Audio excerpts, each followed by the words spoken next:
Ada 4 tipologi arsitektur rumah Betawi. Yang pertama itu model bapang. Model bapang. Bapang, ya. Apa tuh? Cirinya apa tuh Jadi bapang? yang kedua itu rumah kebaya.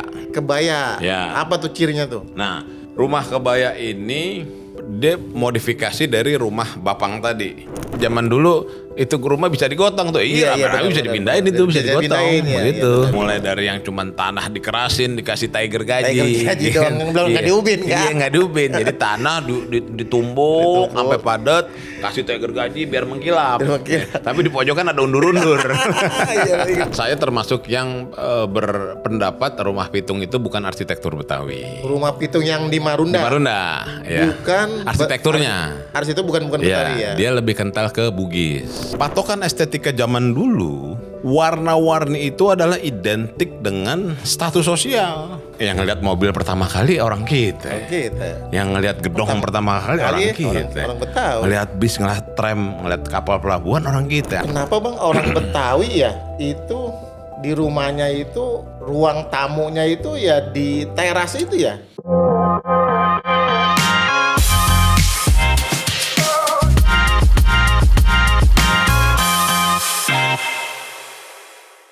Kita kembali lagi di Jaga Asa Podcast. Nah, di depan saya sudah ada arsitek muda dari universitas ternama di Jakarta, ya Universitas Trisakti. Beliau adalah Dori Herlambang. Nah, saya manggilnya Bang Idoy. Selamat siang Bang Idoy.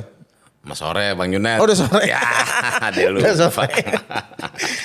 Bang Idoy, kita di sini ya ngobrol-ngobrol membicarakan mengenai arsitektur Betawi. Ya.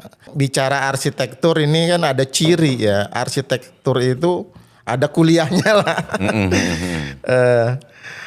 Bang Idoy bisa menceritakan dari misalnya dari mulai kuliah sampai konsen di Betawi, arsitektur Betawi, perkembangan arsitektur Betawi, dan apa sih ciri-ciri arsitektur Betawi dengan misalnya daerah lain gitu. Dan terakhir mungkin harapan serta apa sih yang udah pernah misalnya pemerintah daerah apakah konsen atau tidak terhadap arsitektur Betawi. Saya kira itu Bang Idoy bisa mulai dari biografi dulu dah.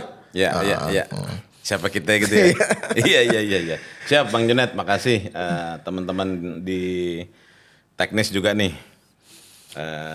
Tim teknisnya ya. Ya, Jaga Asa nama podcastnya keren bener. Tadi kita ini salah dengar, aneh pikir Jaga Karsa. Ternyata Jaga Asa ya. Udah bener itu, menjaga harapan. Ya, kita ngarep bahwa hal-hal yang sifatnya ideal bisa bertahan ya, kan menjaga asa ya. Kita punya harapan, hope gitu ya. Oke, baik. Kalau ditanya siapa sih saya gitu ya. Tadi Bang Junet udah paparin, emang kita kebetulan dulu kuliah di jurusan arsitektur gitu ya. S1, S2 di Trisakti gitu ya. Terus sekarang kita berprofesi secara profesional gitu ya. Sebagai arsitek profesional gitu Bang. Oke. Ada wadahnya ya, apa? Ikatan Arsitek Indonesia. Ya. Kan saya juga pengurus juga di situ IAI Nasional. IAI. Jadi anggota IAI sekaligus pengurus tapi di IAI Nasional. Terus kalau untuk konteks Betawian saya pengurus di LKB. Iya benar. Ya. Lembaga Kebudayaan Betawi. Ya, betul. Yang nyari ketumnya Bang Haji Beki. Ya, gitu kan. Nah kita di situ di Litbang gitu ya. Tentunya berdayakan secara proporsional untuk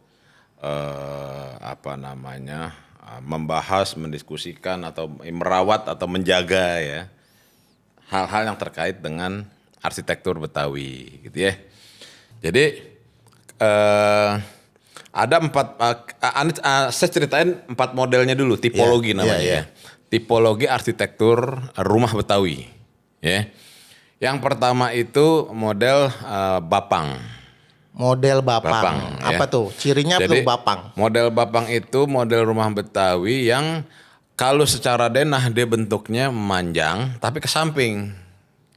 Manjang kayak sama kotak gitu ya. Bukan kotak, memanjang persegi panjang. Persegi panjang. Persegi panjang tapi menyamping. Jadi Pintunya buka, di sisi panjang. Di sisi panjang. Nah, kayak rumah Dul.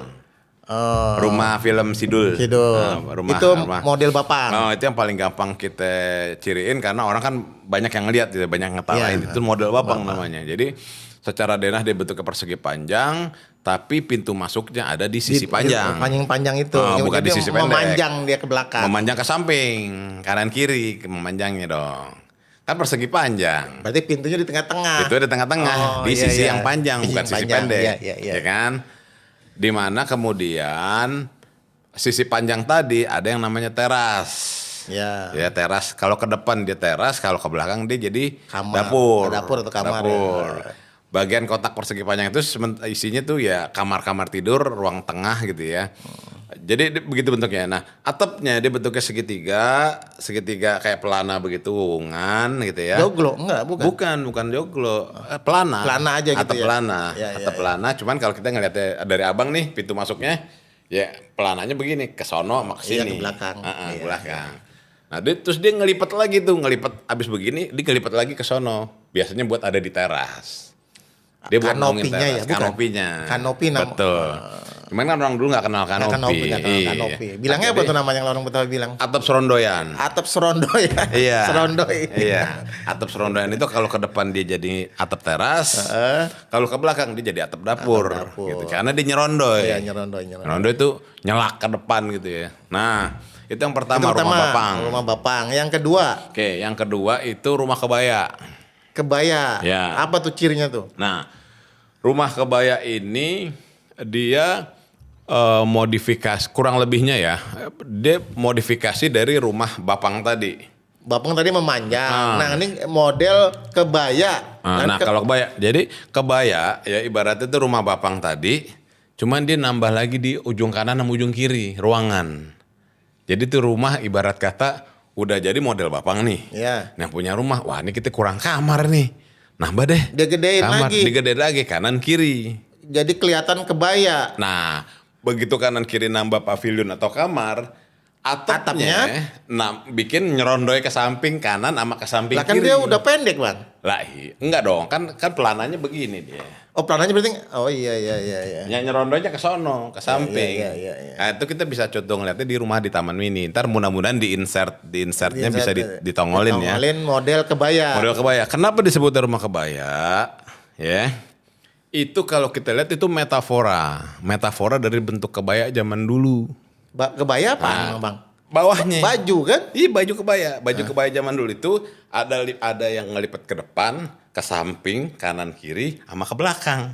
Oh, itu disebut Itu kebaya. disebut rumah kebaya. Jadi metafora rumah kebaya. Nah, itu sama kalau Bang Junet lihat. Nah, nih kalau Bang Junet lihat nih. Itu berarti itu Ini model kebaya. penambahan aja ya. Penambahan. Betul. Iya. Kalau Bang Junet tadi yang saya jelasin, ini kalau nggak ada yang samping ini nih, ini Bapang. Iya betul. Begitu ada samping yang kanan sama kiri sebelah sono, Baru dibilang kebaya. kebaya. Karena kan gitu, kebaya zaman dulu tuh lipat tadi tuh depan, belahan. Iya. Belahan kan begitu kan, rumah kebaya zaman dulu tuh belahannya. Terus kemudian ngebelah dia, ada yang ke depan, ada yang samping kanan kiri. Tapi tetap apa ada yang ke dasarnya belakang. itu di rumah kebaya sama Bapang ada terasnya tetap. Tetap ada teras. Tetap Itu ada cirinya rumah orang Betawi. Betawi ya, tetap Nah, ada teras. saya jelasin dulu ya model tadi tipologi. Jadi memang arsitektur rumah Betawi itu tipologinya ada 4, dibagi berdasarkan bentuk atap. Nah, ini Andi lupa Berdasarkan sampaikan. atap, Iya, ya, berdasarkan Andi lupa atap. sampaikan tadi dari awal. Pertama Bapang itu tadi model atapnya seperti tadi. Yang kedua kebaya. Kebaya. Ya, dengan atap yang Ya. metaforanya bentuk Metafora, kebaya tadi. Yang ketiga adalah bentuk gudang. Bentuknya gudang. Iya, tipe gudang. Tapi ada atap juga. Ada atap juga. Nah, cuman kalau tadi Bapang, ya kan, dia pelana segitiga. Iya, segitiga. Pintu masuknya kan di sisi yang panjang, Iya, yang panjang. dari Bang Junet Iya, nih. Nah, ini diputar, seret begini. Oh, jadi Pintu masuknya sisi yang panjang, yang sisi yang pendek. pendek. Pintu sama jendelanya. Betul, Lah, begini. Itunya garasinya bukan garasi, terasnya yang pendek itu. Yang pendek itu nyerondonya ke depan. Nah, kurang lebih iya, begini nih kalau Bang nyerondonya Junet ke lihat depan. gitu. Iya. Nah, ntar mudah-mudahan bisa di-insert gambarnya jadi pemirsa podcast ini juga bisa paham apa yang kita bahas. Nah, itu model itu gudang. tipe gudang namanya. Jadi tipe gudang itu rumah Betawi memanjang ke belakang. Memanjang belakang, ya. Kalau tadi Bapang memanjang ke samping. Kebaya nambah kanan kiri ada nambah panjang ke kanan sama ke kiri, samping juga. Kalau gudang memanjangnya ke belakang. Makanya dia sisi teras yang atapnya ada di teras depan, ada di depan, iya, di sisi yang pendek. Iya, pendek. Oke. Yang ketiga. Keempat sekarang. Nah, yang terakhir adalah tipe limasan atau joglo. Oh, joglo. Nah, orang paling ngetarain bentuk rumah joglo begitu ya. Cuman maksudnya itu rumah atap limasan. Jadi atap limasan itu atap yang bentuknya kayak piramid. Piramid kan Ya. ujungnya runcing. nyatu. Ya. Kalau ini kan enggak. Itu kemudian mengalami modifikasi. Baik karena panjang. Jadi kalau nanti di insert juga bisa dilihat rumah dasarnya adalah rumah bentuk limasan. Dia menjadi joglo ya, menjadi istilah joglo ketika bentuk limasan tadi dimodifikasi, tengahnya itu dipanjulin. Ditinggiin. Kan ibaratnya tadi limasan begini. Nah, dia jadi joglo kalau ini dipenggal, tumpengnya dipenggal, dibikin lagi runcing tinggi. Paham? Kebayang ya? Iya, kebayang. Ya kayak rumah joglo Jawa. Nah, joglo itu kan rumah arsitektur Jawa. Oh iya, joglo ya. Iya. Punya orang Jawa yang kayak di keraton Iya, Jogja. gunungan. Gunungan. Maksudnya rumah joglo itu gunungan. Makanya kurang tepat kalau kemudian arsitektur rumah tinggal Betawi yang model keempat ini dibilangnya rumah joglo karena nanti orang asosiasinya adalah rumah joglonya Jawa. Gitu. Padahal ini orang Betawi ya. Ya, yang saya lebih udah ada model seperti ini ada ya. Nah, saya lebih nyebutnya rumah limasan. Limasan itu tadi atap yang kayak perisai, gitu ya. Rata-rata pun kebanyakan kalau kita ngeliat rumah di Melayu di Sumatera atau di Malaysia, di Kalimantan, gitu ya, di Malaysia itu memang rumah limasan begitu. Oh, kebanyakan. Rumah limasan, betul. Nah, bahwa kemudian ada orang kita yang ya kan begitu orang-orang tua kita dulu kan, oh ini model begini cakep juga nih. Oh ini niru juga aja, niru aja modelnya. Jadinya eklektik, tempelan, niru gitu ya. Nah, Bang, dari 4 model ini kebanyakan kebanyakan yang digunakan yang model apa tuh, Bang? Bapang. Kebanyakan Bapang. Karena maunya tampil simple, gede. Iya. Kelihatan dari pinggir jalan rumahnya gede, lebar. Betul, kelihatan lebar gitu ya. Padahal ke belakangnya kecil gitu. Kelihatan lebar, benar itu, benar. Nah, lagi pula memang orang-orang kita zaman dulu tanahnya gede, dia taruh rumahnya kan ngejauh belakang. Iya. Jadi dipepetin lah ke belakang gitu ya. Walaupun di belakang kemudian ada sumur, ada segala macem gitu ya. Nah, 4 model tadi, Bang, 4 tipe tadi itu apa namanya? Ada ornamennya, Bang. Ada ornamennya. Yang mencirikan rumah tinggal Betawi dengan rumah tradisional lainnya adalah tentunya ornamen. Ornamen ya. Betul. Dari pintu, betul. jendela. Rumah tradisional manapun pada dasarnya secara bentuk fisik dia sama, tapi begitu udah masuk ke ornamen tuh menjadi beda gitu ya.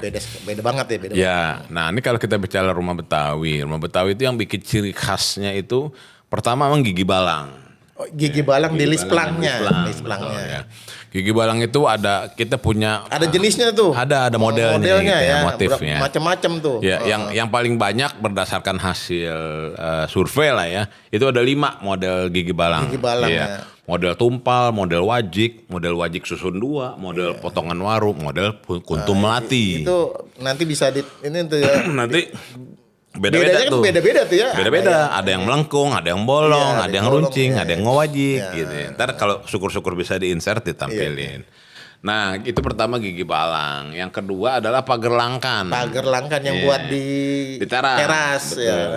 Itu buat ngejagain kalau orang tua kita dulu pertama supaya binatang piaraan kagak nyelonong ke dalam, masuk, ya kan? Ya. Mulai dari soang gitu kan, ayam, segala macam yang diumbar, ntar dia bisa nyelonong. Kalau enggak bocah kecil supaya kagak nyelonong keluar. Karena kan memang baik itu rumah yang ditapak maupun yang berpanggung itu selalu rumah Betawi itu memang lebih tinggi levelnya dari tanah. Dari tanah. Gitu. Lebih Jadi tinggi nggak dikit ya. datar, ya. Nah, itu kaitannya dengan geografis, lokasi. Oh, Nih, iya. ini sekarang saya jelasin nih. Nih Bang, saya jelasin. Tadi kan Abang nanya, itu rumah Betawi ada yang di tengah, pinggir, sama di pantai, emang ada bedanya? Ada. Nah, Jadi makanya rumah pitung Bang, rumah pitung tuh. jadi begini, terus terang aja, saya termasuk yang berpendapat rumah pitung itu bukan arsitektur Betawi. Rumah pitung yang di Marunda. Di Marunda, ya. Bukan Arsitekturnya. Itu bukan Betawi ya. Dia lebih kental ke Bugis, arsitektur Bugis gitu ya. Nah, karena memang kan banyak di sana kan di daerah pantai sana Dan rata-rata saudagar-saudagar. panggung rata-rata. Nah, kalau panggungnya iya, tapi yang saya maksud tadi Karena adalah pinggir pantai, ornamennya. ornamennya, ya. Ornamennya itu ornamen model Jadi Bang lebih ke Idoy Bugis. bilang rumah panggung yang dibilang rumah pitung itu bukan arsitektur Betawi ya. Ya. Nah, ini jadi catatan khusus nih. Oh ya. Buat orang Jakarta, orang Betawi, bahwa rumah pitung yang di Marunda bukan berarsitektur Betawi. Nah, ini yang ngomong arsitek. Lanjut Bang, lanjut. Iya. Kalau mau ngomong itu panjang lagi ya. Tapi intinya disebut rumah pitung itu kan karena memang dulu riwayatnya Bang Pitung pernah tinggal di situ segala macamnya, tidak menjelaskan bahwa itu rumahnya Pitung, bukan. Gitu ya. Bukan. Yang notabene Pitung orang Betawi. Ya. Nah, jadi dari lanjut Bang, tadi yang perbedaan wilayah itu. Oke, geografis. Jadi rumah Betawi terlepas dari bentuk atapnya tadi Bang, ya, yang 4 tadi model Bang. Terlepas dari bentuk atap tadi, itu terbagi secara geografis ada 3. Ya, yang fisiknya ya. Karena wilayah ya. Geografis.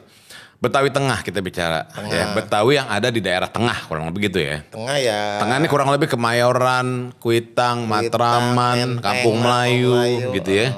Itu rumah-rumah yang memang pengaruh pendatangnya kental sekali. Pendatang notabene bangunan kan base-nya Melayu nih.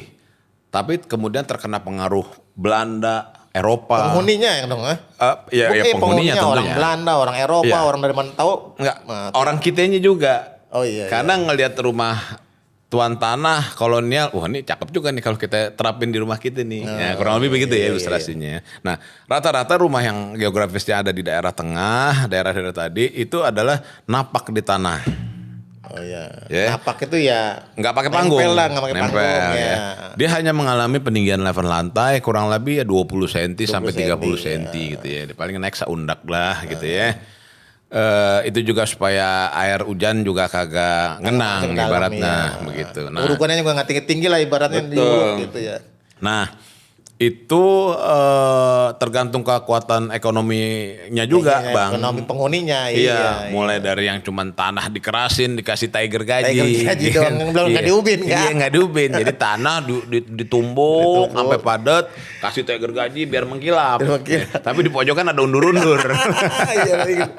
Nyari undur-undur. Iya, di pojokan ada undur-undur. Kita ngalamin juga kan di rumah orang tua kita dulu dicondet gitu ya. Nah, tempat tetangga juga dulu banyak begitu soalnya. Masih begitu tuh. Iya. Belum ada ubin. Iya. Nah, itu daerah tengah ya. Begitu dia udah punya duit dia di plur. Mulai dari semen itu. Betul, semen. Nah, nambah lagi duitnya dipasang tegel. Iya. Tegel yang bukan keramik ya, tegel dulu ya. Tegel yang burik gitu ya.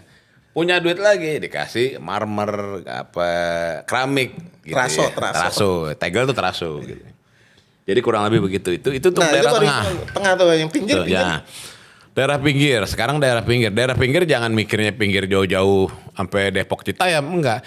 Daerah Pasar Minggu, Jagakarsa, kemudian Kebon Jeruk, Meruya, itu hitungannya daerah pinggir dulu gitu ya. Karena tengahnya Jakarta dulu Senayan itu hitungannya udah daerah pinggir. Iya. Tebet daerah pinggir gitu ya. Tengahnya itu Menteng paling jauh.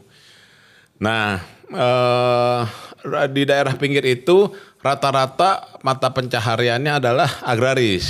Ya. Kita bisa lihat Pasar Minggu tuh, ya kan, pertanian, perkebunan, pun-punan, salak, banyak. Duku, ya kan, jambu, rambutan, kecapi gitu ya. Nah, banyak ular. Ya, banyak ular. Banyak binatang melata gitu ya. binatang melata, ya kodok juga, kelabang segala macam. Pokoknya binatang-binatang melata deh. Nah itu di panggung, tapi Dipanggungin ya? Dipanggungin tapi tingginya cuman sedengkul paling banter. Gitu. Bikin panggung apa emang diuruk tinggi? Panggung. Bang? Panggung ya? Panggung ya? rendah. Panggung rendah. Iya, panggung rendah dia sedengkul gitu Atau ya. panggungnya itu bawahnya buat kandang ayam gitu enggak? Buat ternak juga enggak? Enggak, kalau enggak yang cuman segitu enggak. Kalau yang cuman enggak bisa, terlalu rendah gitu ya. Dia pakai umpak batu gitu ya. Tiang-tiang tadi umpak batu supaya enggak mendem aja ke tanah gitu. Kan tadi ente cerita zaman dulu itu rumah bisa digotong tuh. Iya, bisa dipindahin itu bisa digotong begitu gitu ya. Nah, karena emang niatnya adalah menghindari binatang melata gitu ular ya. Iya. Dulu ibu kita, orang tua kita kan ada tuh rumah dari dari saudara kakek tuh dicondet. Kan banyak pohon salak tuh. Daripada main tuh bocah tuh, main bekel, ya kan, main bola lah gitu ya, main bola bekel gitu. Bola masuk ke kebun kelapa, enggak kebun salak. Udah main comot aja, nggak taunya ular kobra, jadi takut. Nah jadi kayak gitu bang. Model-model itu ya. Jadi agak ditinggiin modelnya. Makanya ditinggiin gitu ya. Nah itu yang daerah pinggir. Nah yang terakhir adalah daerah pesisir. Pesisir pantai. Pesisir pantai itu kayak tadi abang bilang di daerah Marunda, daerah pantai sampai yang Bekasi, Rorotan. Nah itu panggung tinggi tuh karena memang daerah berair gitu ya. Air pasang takut betul daerah air itu kurang lebih seperti itu ya. Nah terlepas itu dari tingginya berapa tuh, bisa sampai 2 meter ya? Itu bisa sampai 1 meter ke atas 1 meter ke atas ya. 1,5 meter ke atas gitu ya, tergantung bisa orang main di bawahnya. Nah itulah yang kemudian bisa dimacam-macamin tuh gitu ya. Jadi memang kalau tipologi bentuk rumah dalam hal ini atap ya ada 4, tapi kemudian secara level ketinggian lantai itu dipengaruhi oleh geografis. Ya, ornamen lagi bang, selain gigi balang tadi, pintu, pagar udah. Terus angin-angin. Ya lubang angin.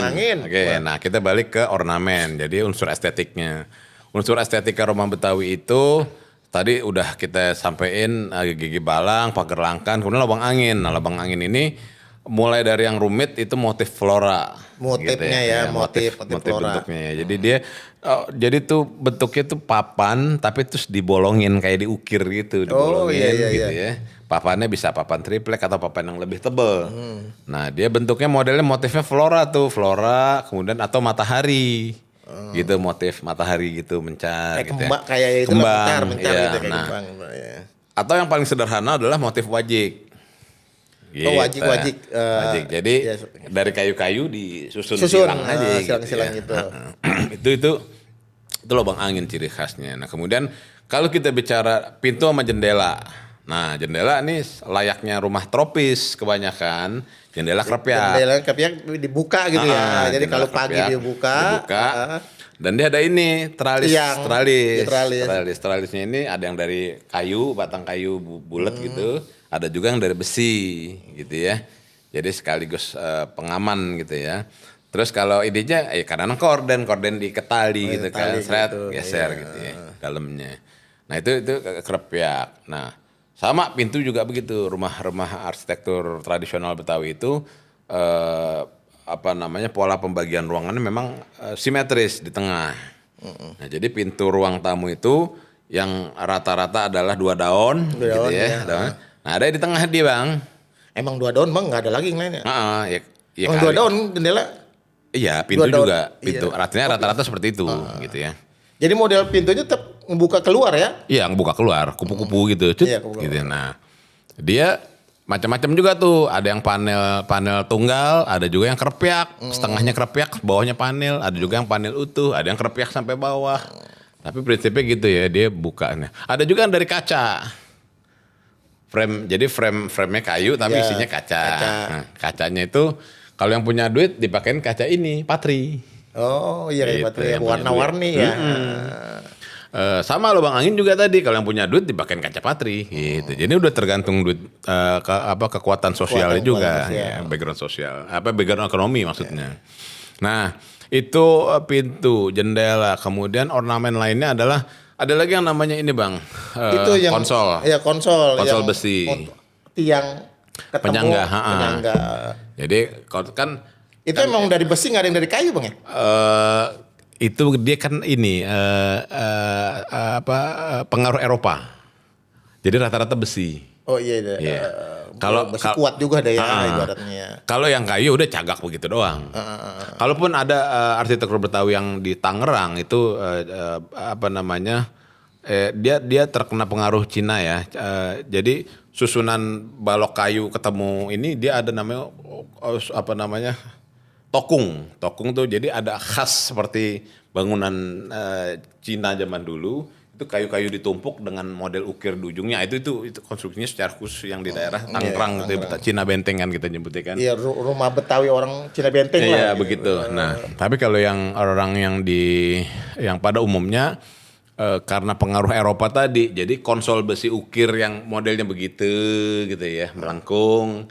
Dia buat natak atap miring, gitu kan, ini miring nih atap nih. Iya. Sini ada tiang. Iya. Nah, dia di sini kan nih. Iya.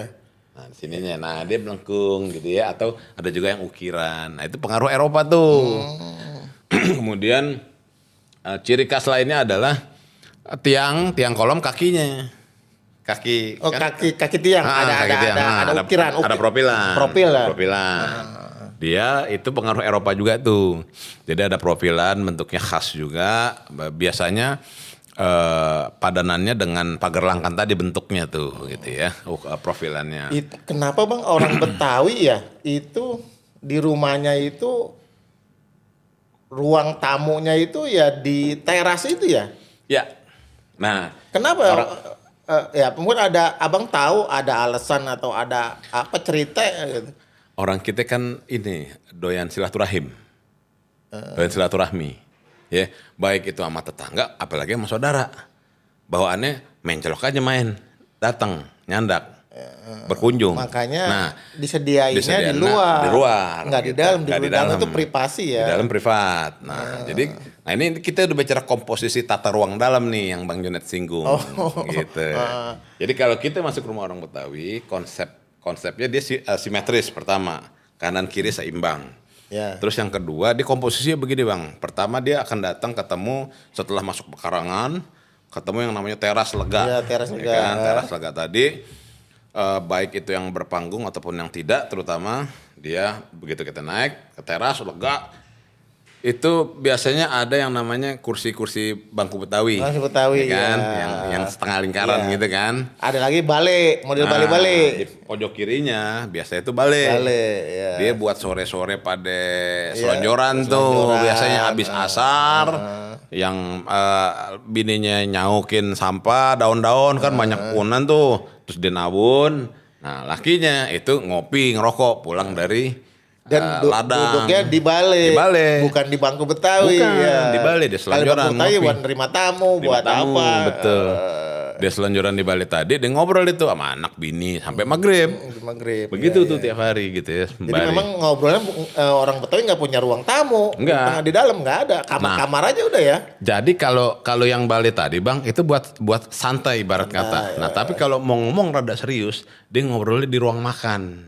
Oh, di ruang makan dalam Kan ya, begitu di dalam masuk, ya. begitu masuk ke dalam itu ketemu tuh ruang makan. Ruang makan tuh sekaligus ruang musyawarah.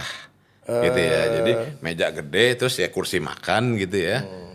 Kalau misalkan mau makan di situ jelas, terus kalau ada ibarat kata rapat keluarga lah istilahnya di situ gitu, atau tamu yang lebih privat lah di dalam. Tapi kalau tamu yang kenal-kenal begitu aja di depan, gitu di teras depan. Nggak ada ruang tamu yang ada Khusus, TV-nya enggak. gitu, yang sekarang kan begitu ya. Nah, begitu masuk lagi ke dalam, ketemulah kamar-kamar tuh pangkeng, kamar tidur. Dapur. Nah, sebelum masuk ke dapur ada pendaringan, tempat dulu, pendaringan, ya kan. Kamar biasanya peruntukannya buat perempuan. Kalau orang Betawi prioritasnya gitu. Ya. Prioritas buat perempuan. Iya, yang laki yang dia mau tidur di pendaringan kayak di samping pendaringan, apa di teras di bali-bali tadi di sarungan gitu ya. Bisa di mana aja istilahnya. Jarang kalau orang zaman dulu ya, anak laki kagak dikasih kamar Nah, khusus. sekarang gini, Bang. Itu kan kalau bahannya kayu ya, temboknya apa kayu. Terus sekarang saya ngelihat rumah Betawi itu udah warna-warni. Betawi itu warna-warni ya. Iya. Apalagi kalau lihat dari pakaian gitu ya. Ini udah merembet sampai ke rumah ya. Jadi Iya. ada misalnya temboknya warna putih, ntar kusennya warna hijau gitu ya. Itu ciri apa tuh? Warna-warni itu kenapa tuh Bang? Ya, jadi memang orang-orang kita tuh senang yang cerah, warna-warna terang gitu ya. Alasannya? Alasannya karena memang warna-warna yang sifatnya tampil gitu loh. Warna yang Kalau ada orang bilang norak. norak itu kan subjektif. Subjektif ya? Oh iya, dong. benar subjektif. Kalau kata orang sono ini jelek, kata orang sini ini bagus. Iya, subjektif. Itu kan subjektif dibilang. Ya emang jadi emang orang Betawi begitu ya, dari pakaian, rumah, dari apa aja maunya warna-warni. Lah itu Bang, kalau kita lihat pakaian tradisional daerah lain kan juga warnanya ngejreng-ngejreng, warna emas, warna begitu-gitu. Artinya sama. Jadi patokan estetika zaman dulu, ya zaman dulu nih kita bicara jangan sekarang nih, zamannya masih zaman VOC, Zaman lama lah, zaman VOC, zaman kerajaan. Warna-warni itu adalah identik dengan status sosial. Oh iya benar. Iya dong, karena masyarakat dulu pakaiannya abu-abu, putih dekil, hitam. Siapa yang punya ini ya bagusan dikit dah. Betul. Nah, citra warna-warni itu menampilkan status sosial, entah itu di pakaian ataupun di bangunan. Gitu. Nah, terus kalau bagaimana dengan Betawi? Ya jelas, orang-orang Betawi udah kenal yang namanya banyak orang kaya. Oh iya. Bukan orang Betawinya juga yang kaya. Maksudnya orang Betawi udah ada zaman dulu kaya. Jadi nggak apa istilahnya, udah yang ngeliat mobil pertama kali orang kita. Yang ngeliat gedong pertama kali orang kita. Orang Betawi. Ngeliat bis, ngeliat tram, ngeliat kapal pelabuhan orang kita. Artinya yang lebih dahulu melihat dan merasakan teknologi perkembangan zaman itu orang Betawi sesungguhnya gitu ya. Nah, kembali ke pertanyaan Bang Junet tadi, kenapa soal warna-warna tadi? Nah, warna-warna tadi sama. Warna-warna tadi itu kalau mungkin di daerah-daerah ya, warna-warni itu cenderung sebagai status sosial. Tapi begitu di kota besar seperti Jakarta, warna-warni itu sesuatu yang biasa. Jadi biasa. Sesuatu yang biasa. Kita ngelihatnya dulu TV hitam putih. Iya. Iya kan? Nggak ada warnanya. Iya, begitu ngelihat tuh TV berwarna orang kaya Nah, kan itu aja udah menggambarkan gitu. Nah, Bang, sama tuh begitu jadi. Mau nanya Bang, Abang nih ya berkecimpung ya di arsitektur Betawi. Ya, pengamatan ya misalnya kan namanya rumah Betawi perlu dilestarikan, perlu dijaga. Ya, nah ini Abang memandang pemerintah daerah nih dalam hal ini perannya atau sebatas apa atau yang Abang perhatikan bagaimana Bang? Yeah. Nah, kan ini podcast bisa terpublikasi gitu Bang. Yeah, Coba betul. Bang ceritain Bang. Nah, jadi begini Abang Junet, ini pas bener emang.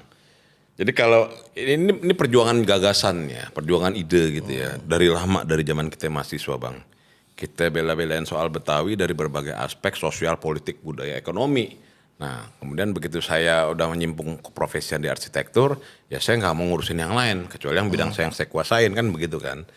Muncullah sebuah perjuangan ide bagaimana caranya menampilkan identitas kota dengan kearifan lokal Jakarta. Itu dari dulu kita Bang. Iya, benar, Itu ya. sebelum jadi jargon, jadi jargon politik penguasa hari ini gitu ya. Kita udah dari dulu Bang, ingat nggak dari zamannya kita di Kenari dulu ya, dari zaman mahasiswa. Jadi bagaimana caranya Jakarta punya simbol-simbol dengan di antara bangunan-bangunan modernnya tetap ada ciri khas kearifan lokal yang ditampilkan pada infrastruktur kota. Ya. Ini perjuangan gagasan dari dulu. Biar nongol lah ibaratnya. Iya muncul. Jangan sampai orang ke Sudirman ini kayak di New York, kagak ada bedanya sama di Tokyo, ngeliat gedung-gedung. Gitu pengamatan kan. Abang sebagai arsitektur nih pemerintah gimana nih Bang? Saya baru lihatnya dengar terakhir apa tuh namanya di halte ada Gigi Balang. Mulai ya itu ya. Iya, mulai. Nah, jadi memang gini Bang, kan secara konstitusi UUD 45 pasal 32 ayat 1 itu tentang pemajuan bahwa negara melestarikan budaya. Kemudian U4 UU5 ya, Undang-Undang 5 2017 tentang pemajuan kebudayaan. Ini dasarnya dulu nih konstitusinya. Kemudian regulasi Perda DKI Jakarta 4 2015 tentang pelestarian kebudayaan Betawi. Pergub DKI Jakarta 229 2016 tentang penyelenggaraan pelestarian kebudayaan Betawi. Kemudian Pergub DKI Jakarta 11 2017 tentang 8 ikon kebudayaan Betawi.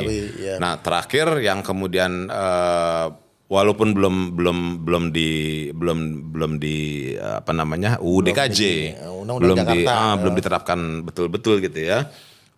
Itu porsi kebudayaan Betawi itu mendapatkan atensi dengan porsi yang makin membaik lah dari pemerintah. Kita nggak bicara pemerintah yang mana ya, tapi setidaknya secara kolektif oleh kita masyarakat, pegiat kebudayaannya ataupun kelompok masyarakatnya, kemudian oleh politisi-politisi di dewan sampai ke pihak eksekutif, gubernur dan jajarannya, itu atensinya udah mulai kelihatan bagus, lah, gitu ada ya. bagus ya. Betul. Nah, kita di situ jelas kita pengen identitas kota berdasarkan kearifan lokal Jakarta. Itu perjuangan gagasannya. Nah, bahwa kemudian hari ini dan kemarin-kemarinnya mungkin belakangan lah intinya ya. Jakarta sebagai kota global dengan kearifan lokal kan gitu kan. Ya, tagline-nya seperti itu kan. Alhamdulillah itu nyambung dengan perjuangan gagasan yang Tapi kita bangun dari dulu. Kalau tagline-nya Pak Pramono Anung menurut kita ya Jakarta kota global, kota budaya ya. Budayanya ya budaya Betawi. Budaya Betawi lah, jelas. Ya memang baru 1 tahun ya. Baru 1 tahun ini. Tapi emang belum kelihatan juga Bang ya? Nah, terakhir pembangunan kan JPO. Bukan apa namanya nih yang macet. Jadi pemerintah daerah yang sekarang masih fokus pada pembangunan infrastruktur yang sifatnya mendasar kayak drainase, banjir, jalan. Nah, jadi mereka masih fokus ke situ. Nah, porsi terhadap implementasi kebudayaan Betawi yang ornamen belum kelihatan. Belum kayak untuk JPO, yang sekarang ya, betul, ya. belum. Nah, ya harus diakui bahwa tampilan JPO dengan dinding lift yang batik Betawi dengan gigi balang itu sudah terjadi. Udah mulai ya, udah jalan. Sejak sebelum-sebelumnya. Nah, saya termasuk yang menggiati itu tuh Bang. Jadi kalau Abang lihat JPO dengan dinding lift, terus ada motif batik Betawi. Nah, itu kan ide saya itu gitu ya. Di Senen. Iya. Luar biasa. Nanti di insert bisa tuh gambarnya ya. Di Senen, kemudian di Tanjung Barat, kemudian di itu belum nggak kelihatan Cipulir. Bang, apa namanya tuh halte busway HI itu nggak ada Betawinya itu. Nah, aduh sayang banget itu. Itu yang kalau kita, itu dunia langsung lihat di situ itu. Itu yang kita komplain waktu dulu, cuman kita kekurangan amunisi. Ya, nggak power kita nggak nyampe kali ya, masukan kita nggak nyampe gitu ya. Tapi intinya kalau ditanya ada antitesa pendapat yang mengatakan begini. Wah, kalau misalkan arsitektur Betawi diterapin di bangunan-bangunan Jakarta, ntar jadinya aneh dong, masa gedung ada gigi balang. Nah, itu ada antitesa yang seperti itu pendapat yang gitu. Nah, terus saya bilang begini Cumi gitu ya, saya bilang dalam perdebatan santai gitu ya, saking gedeknya gitu ya. Itu gunanya perencana, dalam hal ini arsitek lah katakannya, karena memberi sentuhan estetik pada sebuah bangunan. Kita dikasih kemampuan berpikir untuk mengolah, ya, merumuskan atau memformulasikan estetika, gitu ya, dari berbagai unsur yang mempengaruhi atau yang diinginkan. Bahwa kemudian ada bangunan modern, kemudian diminta juga untuk memasukkan unsur tradisional, ya lu mikir lah, bisa lah, jangan eklektik. Kalau kemudian gedung lu tempelin gigi balang, jadi masalah. Bukan, kalau sekedar ditempelin gigi balang dong, eklektik gitu ya juga ya jelek. Tapi kan bisa dibuat secara proporsional. Bisa dibuat dengan modifikasi yang lebih baik, lebih enak dilihat. Macam-macam lah. Kalau Abang ngeliat tuh ada JPO di Senen ya. Itu ada gigi balangnya. Kalau dari dekat kita bingung nih apaan sih palang-palang kuning gede banget kalau dari dekat. Tapi begitu kita lihat dari jauh, ternyata siluet gigi balang gitu. Cakep itu Bang. Iya, nah itu kayak gitu ya. Jadi itu gunanya perencana lah. Jadi bisa difikirkan. Nah, sama tuh infrastruktur kota yang lainnya. Nah, Terus ada yang nanya, terus semuanya harus dibetawikan semuanya? Ya nggak juga begitu. juga. Jadi memang yang kudu nih Bang, yang kudu diterapkan pada bangunan adalah pertama bangunan milik Pemda DKI Jakarta, Iya, kantor. Itu yang ya. pertama. Mulai dari kantor gubernur, DPRD, wali kota, Camat, suku dinas, kelurahan. segala macam, kelurahan, kecamatan. Pertama itu ya kantor Pemda. Yang kedua bangunan publik dan fasos-fasum. Bangunan publik di sini pasar, puskesmas, terminal, Petra, Gor. Gor. Nah, itu harus karena itu fasilitas publik yang adanya di DKI Jakarta. Iya dong. Karena tugas Pemda untuk melestarikan, apalagi itu aset-aset Pemda gitu ya, pemerintah. Nah, Bang. Yang ketiga terakhir Bang, bangunan hospitality dan pariwisata. Oh iya, rumah Hotel. sakit, ya. Bukan hospitality di sini bukan iya, lagi hotel. pelayanan, hotel, Hiburan, losmen, ya. iya. Hiburan, restoran, itu harus ada ciri iya. betawinya gitu. Betul, Nah, Bang. itu yang di mandatori sifatnya, harusnya gitu ya. Kurang lebih gitu sih. Ya, udah panjang lebar tuntas nih. Kita ceritain soal arsitektur Betawi ya yang disampaikan oleh ahlinya ya, Bang Dori Herlambang. Terima kasih Bang Idoy. Siap. Penjaga asa, semoga bermanfaat dan arsitektur Betawi terus terjaga dan maju terus. Terima kasih. Assalamualaikum warahmatullahi wabarakatuh. Waalaikumsalam warahmatullahi wabarakatuh.